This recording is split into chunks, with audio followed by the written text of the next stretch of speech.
Welcome to the voice in the darkness, the voice that whispers from the shadows, the voice that reminds you that reality is darker than it seems. If you're here, it's not coincidence.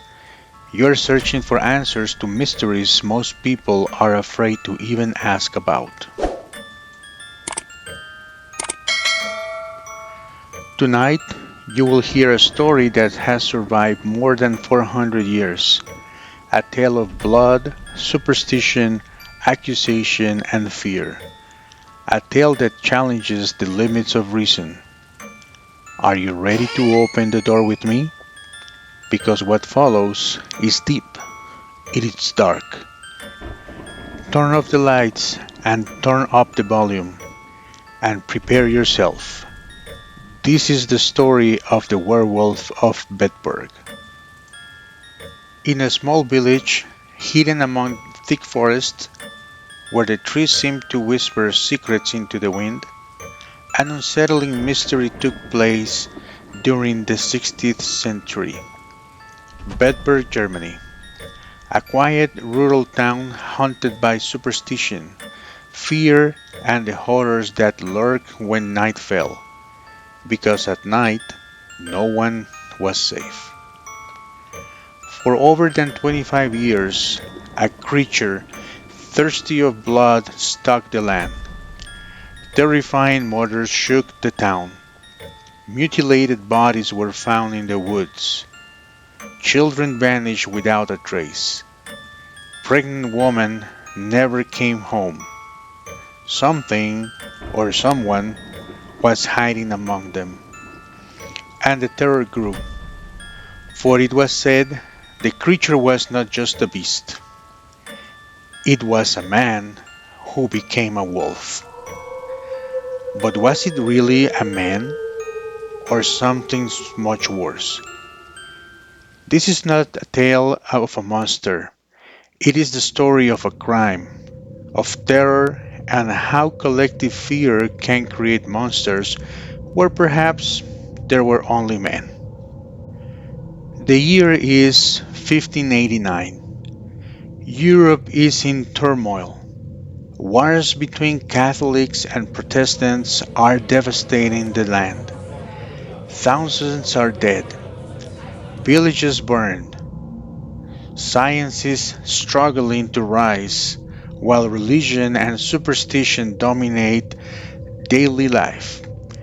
Idea of demons, witches, and shape-shifting beasts are not fiction. They are reality to the people. In Bedburg, a farming community surrounded by dark woods, the night carries an special heavy silence.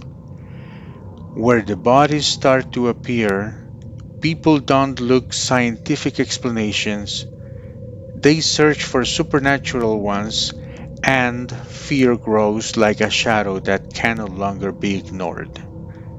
A beast is among them, but soon it will be given a name. Who was Peter Stumpp? The man behind the legend?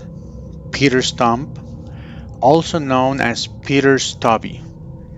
About 50 years old, a farmer, widower, father of two, a seemingly ordinary man, but rumors began to spread that he wandered the woods alone at strange hours, that he had starring way of looking at children, that he behaved differently from others, and when victims were found torn apart, townsfolk began whispering, pointing, fearing. Superstition became accusation, and accusation became a death sentence. The murders were horrific, limbs torn apart, organs missing. Victims, many of them children or young women, found beaten, ripped open, or partially devoured. Witnesses swore they'd seen a giant wolf standing in two legs, its eye glowing like burning coals. stalking the roads and forest paths after sunset. No one was safe. A nightmare took over reason. Someone had to be responsible. Someone had to be punished. And that someone was Peter Stumpp. In 1589, Peter Stumpp was finally captured after a violent attack. Someone said he was cut mid-transformation. Others said that found a magical belt on him, a belt that allowed him to become a wolf. He was taken to the authorities. What followed was a confession that shook the world. But was a confession made under torture? Interrogated with methods of extreme pain, Stump confessed. He said he made a pact with the devil 25 years earlier, that the devil gave him a magic belt that allowed him to turn into a wolf at will. That in that form, he killed and ate at least 14 people. He spoke of eating hearts, drinking blood, tearing victims apart with his claws. And that wasn't all. Stump also confessed to incest with his own daughter, whom he allegedly forced to help him hunt. Because of that, she too was sentenced to die. What these confessions are real, or were they born from desperation and pain? We'll never know. The trial was swift, the sentence brutal. Stump was to be publicly tortured and executed as an example. First, his flesh was ripped away with red-hot pincers. Then, his arms and legs crushed with a wheel. Finally, he would be beheaded, his body burned beside his daughter and mistress. An execution not meant for justice, but for terror. A warning.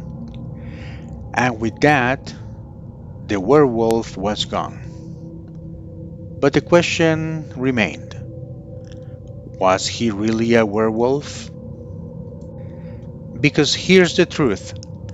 Peter Stump's entire story was based on a confession given under torture and on a single pamphlet printed in London. There were no witnesses to the murders, no forensic evidence, no physical proof of a magical belt.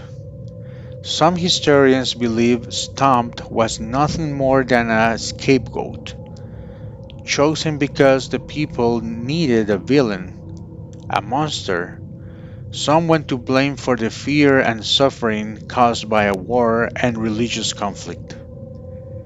Bedburg was a Protestant town and a religion controlled by Catholics. Could Stump have been executed for political reasons, disguised as a werewolf crime? Others believed he may have been mentally ill, or even a serial killer who used the myth of the wolf to hide his crimes. But we'll never know the truth. The werewolf myth. The idea of the werewolf did not start in Bedburg. For thousands of years, cultures across the world share stories of men who transform into beasts. Ancient Greeks spoke of Lycon, cursed to become a wolf. Nordic warriors believed in the power of animal spirits. Medieval Europe feared the wolf as a symbol of sin and temptation. A man who becomes a wolf is a symbol of the darkest parts of human nature, those instincts were tried to hide. Was Stump a man who lost control? Or was society trying to turn a man into a monster? Now, here comes modern theories.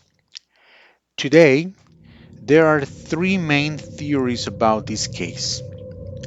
Number one, Stump was truly a violent serial killer driven by madness or desire.